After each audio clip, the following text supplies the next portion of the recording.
Are, hambali Maria Cristina Celo Moreno, ang bota, mapasolda na lang ko sa akon. Ipasolda, dahil kay base manimako.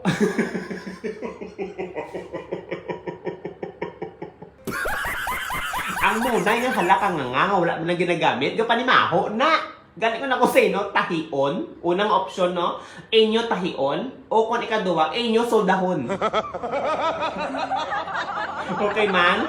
Tanan din ang mga single, nga daw wala ginagamit ang ilang monarkiya. Wala ginagamit ang ilang monarkiya. Kung tampaon ninyo na siya. No?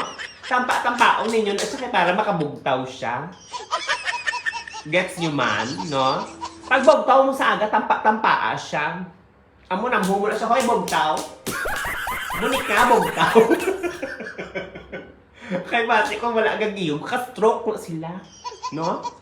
Gaka-stroke ang mga Monica. Gali aga pa. Lampos-lampos, amo na siya. Monica, good morning.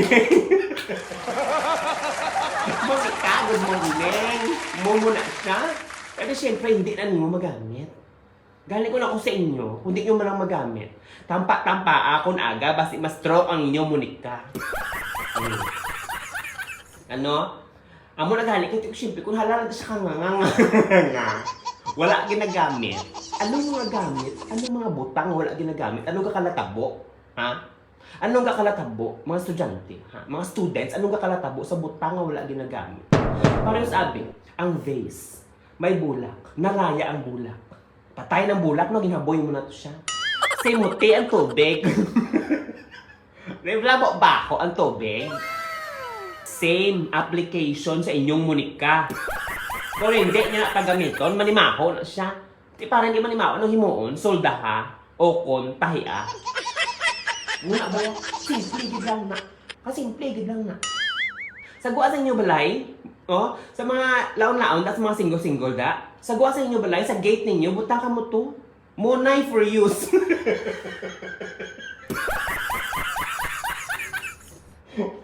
Oo. Sa gusto gid magkanubyo, sa gusto gid magkakwan, gusto gid mabambaman, gusto gid makatilaw langit.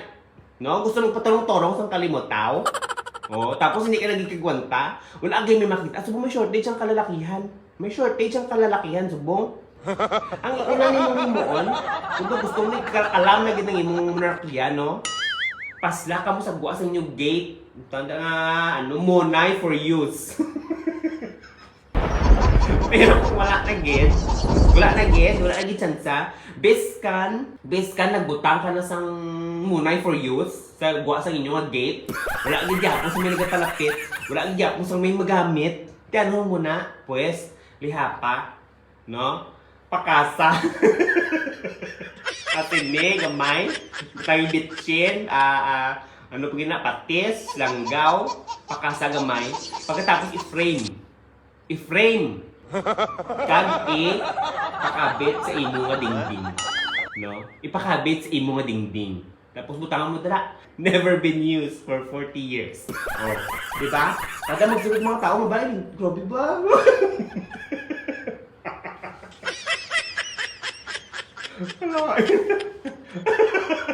Ano yung magsunod sa inyong balay? Kada may magsunod sa inyong balay, makita na ang kaplastak ng balay. Ano na siya, day? Mabak nga? Pinakas.